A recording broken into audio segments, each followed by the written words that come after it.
இந்த மகர ராசிக்காருக்கு மட்டும் காரிய தடை ஏற்பட்டுக்கிட்டே இருக்கும். திருமணம் தாமதம், தொழில கிடைக்க வேண்டிய பெரிய வாய்ப்பை மத்தவங்க தட்டி பறிச்சிருப்பாங்க. இவங்களுக்கு எதுக்கே அந்த வாய்ப்பு கொடுக்குறீங்க, இவங்களுக்கு ப்ரமோஷன் கொடுக்குறீங்கன்னா கூட நல்லா பழகிறவங்க உங்க வாய்ப்பை தட்டி பறிச்சிருப்பாங்க. இது மகரத்துக்கு ரொம்ப நாளாக காரிய தடைகள் ஏற்பட்டுக்கிட்டே இருக்கு. திருமண வாழ்க்கையிலும் எதிர்பார்த்த கணவன் மனைவி சந்தோஷங்கள் இருக்காது. ஒரு சில மகர ராசிகர் மட்டும் கணவனோ மனைவியோ ஒன்னா தெரிஞ்சிருக்கலாம், இல்ல அவங்க இல்லாத சுச்சுவேஷன் இந்த டைம் நடந்திருக்கலாம். சனியோடைய தாக்கம் இருக்கு.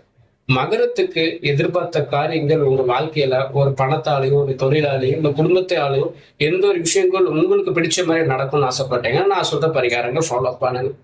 திங்கள் ஞாயிறு இந்த 2 நாள் மட்டும் சிவனுக்கு பாலிபிஷம் வாங்கி கொடுங்க, வேண்டுதல் வச்சு வாங்கி கொடுங்க. இது உங்க வாழ்க்கையில தற்போது நடக்கிற பிரச்சனையை கண்ட்ரோல் பண்ணி உங்களுக்கு ஃபேவரா கொண்டு போகும். இல்ல உங்களுக்கு இன்னும் பிக்கா நடக்கணும் அப்படின்னு நீங்க ஆசைப்பட்டீங்கன்னா நம்ம மகர ராசியோடைய வசியமை கொடுத்துருப்பாங்க. ஓகேங்களா? இது வேணும்னு விருப்பம் உள்ளவங்க இந்த வாட்ஸ்அப்ல நீங்க கான்டாக்ட் பண்ணி வாங்கிக்கலாம். ஓகேங்களா? அது மட்டும் கிடையாது, மகரத்துக்கு உங்களுக்கு என்ன நடக்கும்னு ஆசைப்பட்டு கீழே கமெண்ட்ஸை தெரிவி விடைமை கொடுப்போம்.